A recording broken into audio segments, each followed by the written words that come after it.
Good morning, vinyl community. Good morning, VC. How y'all doing today? It's Saturday, and it's September 18th, 2021, if you're not aware. Beautiful day here in Toronto, Ontario, Canada. Gorgeous day. I'm going to have to get out there and enjoy it pretty soon.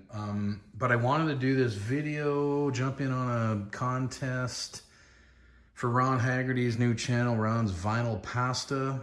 And he's calling this, I think it was for a 100 subs contest, because he was way up there in subs on his old channel, but he started this new channel, and I think he's well over 100 now, probably in the 150 zone. So he did this, he put together this contest, calling it My Favorite Year in Music Contest. And first of all, you're supposed to pick a favorite year and then answer 5 or 6 questions. And first of all, I need to start right out of the gate and say, I honestly do not have a favorite year in music. So how I needed to approach this was choose a year that definitely was important to me based on my age, based on what, where I was at the time and what was going on. So I'm going to pick 1980. And the reason I'm picking 1980 is because I turned 13 that year. So I'm entering teen years. Music is, at that point, absolutely everything. And I mean, obviously, in many ways it still is, but you know what I'm saying. It was my entire world at 13 years old. What else is happening when you're 13? You're in grade 8. Your final year of elementary school or grade school, you're about to go into high school, so you're in that transitioning period.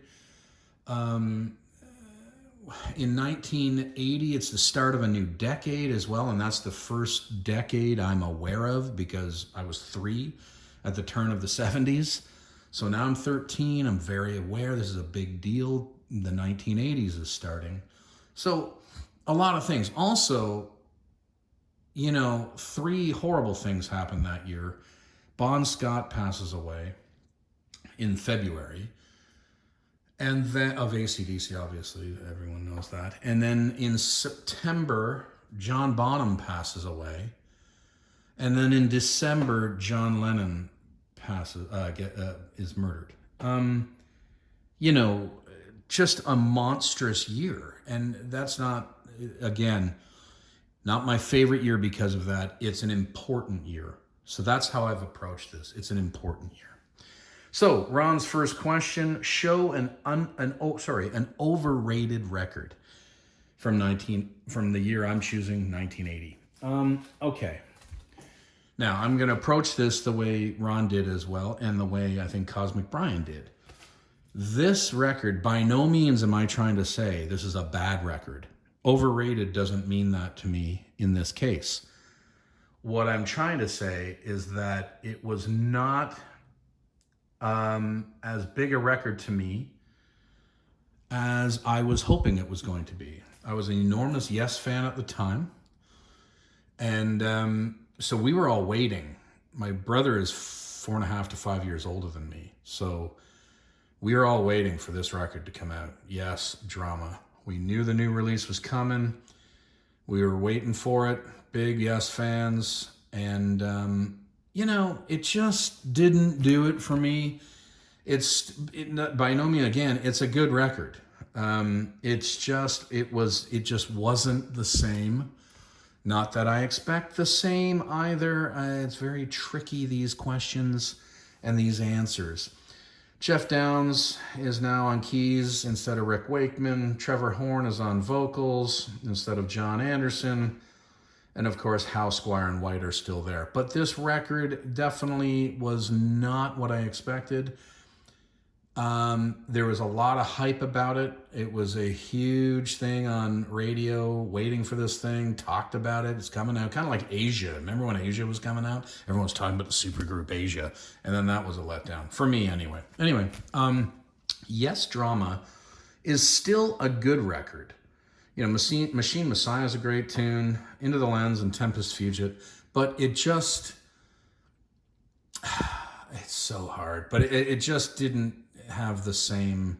I didn't have the same feeling about drama as I did the 70s. Yes, but hey, it's in my collection for a reason. It's still there, and the odd time it's spun. But anyway, yes, drama for me is my answer to the first question of an overrated album for 1980. Okay.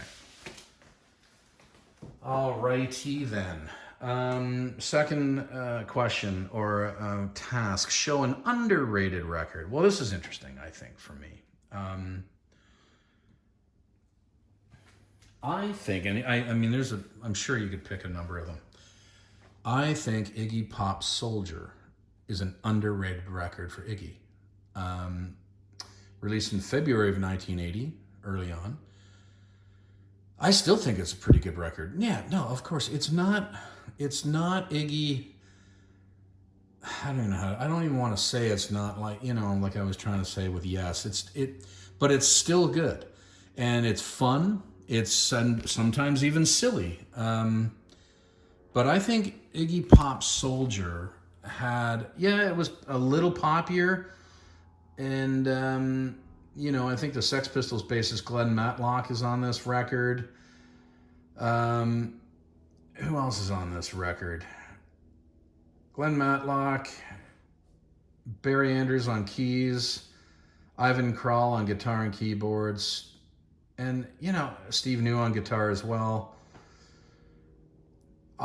David Bowie's backing vocals on a track. I think this record is pretty good, and I think it's underrated. That's my opinion. There's I think it was a mixed reviews at the time, I'm pretty sure, but kind of dismissed in his catalog for a lot of people, and I don't think it's given its due. I think it's a pretty damn good record. Iggy Pop Soldier for my underrated of 1980. Okay, the next question is show a comeback record.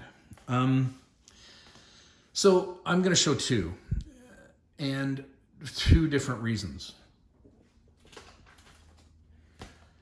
Now, at this point, again, prog rocky fan, Genesis Duke. Why is this a comeback record? They hadn't gone anywhere. It's not like they disbanded. It's not like they stopped making music. But here's the thing for me. Steve Hackett left the band a few years earlier. His last record was Wind and Wuthering. Then they put out And Then There Were Three. Phil Collins, Mike Rutherford, and Tony Banks. For me, And Then There Were Three was a lackluster effort. A couple of good tracks, but I'm not an enormous fan of that record. This, for me, was a great comeback and a great answer to that record. Yes, definitely more mainstream airplay. Yes, poppier, but look, this is a dynamite record. I can listen to, where is it? Is it on this? Is side one? Yeah, Behind the Lines. Behind the Lines, first track, is so spectacular. It's so damn good, it's ridiculous. It was a dynamite comeback record as far as I'm concerned. So that is my first of the comeback records for 1980. Okay. Sorry, just bending down to put the records down gently. We don't want to. All right. Second comeback record. And I think this is a big comeback record. Black Sabbath, Heaven and Hell. Ozzy is turfed a couple years earlier. Maybe it was just a year or two. I don't even remember what that was. But they had put out a couple of, the band was... Technical Ecstasy was just okay. It wasn't even just okay. That's just my opinion. Some people might completely disagree with me. But after Ozzy's fired, released, whatever, how do you replace a lead singer? Well, Black Sabbath figured it out.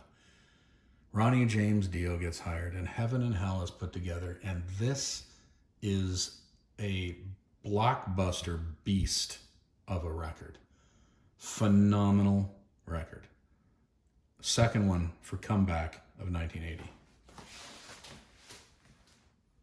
Okay. Next question is, show your favorite debut. Well, I don't know if it's my, yeah, it's pretty damn close if it's not my favorite, but it's a fantastic debut record. Psych Furs, first record called The Psychedelic Furs. Fabulous debut record. Great introduction to the band, what we could expect moving forward. I love this record. I love The Psychedelic Furs. I always will.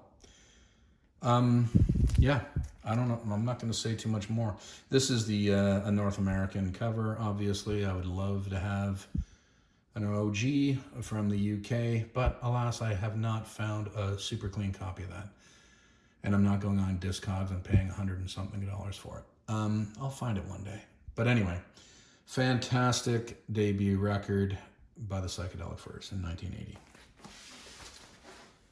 All right. Okay. Oh, I'm just going to lift up. All right. Now, an album you wish you had. The next question is an album you wish you had from 1980 that you don't have on vinyl. And I'm going to say, and this could be another comeback, just talking about him. Ozzy's debut, solo debut, Blizzard of Oz. I only have this on CD. I don't know how old this is, but it doesn't matter. I would love to find an OG UK, that's what I'm looking for. UK original copy of Blizzard of Oz. I don't have a lot of metal in my collection. I have some. Sabbath, Ozzy, Motorhead, Iron Maiden. I'm not like a front to back metalhead. I do like some metal, and Ozzy is one of those people. And I would love a OG copy of Blizzard of Oz. This is the album I wish I had on vinyl from 1980. All right, now Ron has asked, what are your 5 favorite albums from your year of choice, 1980? Well, I got to tell you, when putting this together, I narrowed it down to a cool 36, but I'm not going to show 36. I think I chose 7 of them, and I won't take too long. I'm just going to show them quickly. Sorry. And I've probably shown this before in another video. Rush, Permanent Waves, 1980. And what a year. Like, look at the records I'm showing, right? What a year in music.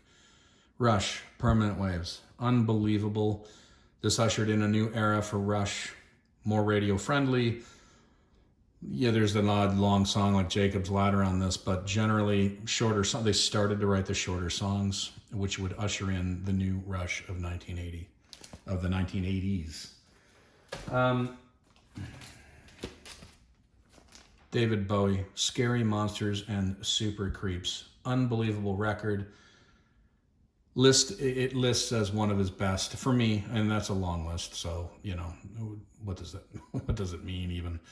I could probably name 10 Bowie records that I couldn't decipher between because I love them so much. But Scary Monsters from 1980, one of the best. Tom Waits, Heart Attack and Vine, another unbelievable Tom Waits record. This is an OG, Canadian OG, I believe. Yep, there's the maple leaf right there. Fantastic record. Jersey Girl, of course, is on this, then later covered by Springsteen, which also, he had The River in 1980, which I'm not going to show. I will have some honorable mentions after this. Tom Waits, Heart Attack and Vine. One of Talking Heads' best, Remain in Light, 1980. Ridiculous. What a great record. Dire Straits, Making Movies. What can you say? Another fabulous record. Skyscraper Mercury label. I think it's an OG Canadian. I don't even know. I think it is. I mean, it's Canadian or American, but anyway. Dire Straits, Making Movies, fantastic. Another 1980 wizardry.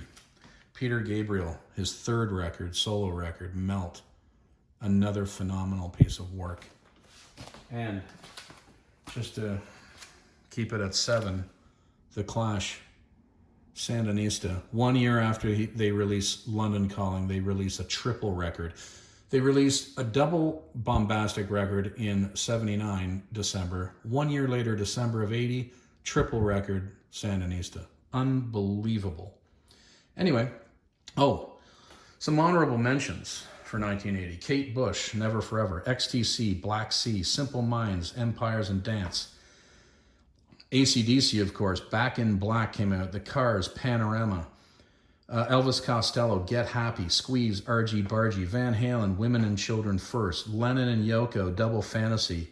Bruce Springsteen, I've already mentioned. The River, Joe Jackson. Beat Crazy, Ry Cooder. Borderline, Motorhead, Ace of Spades.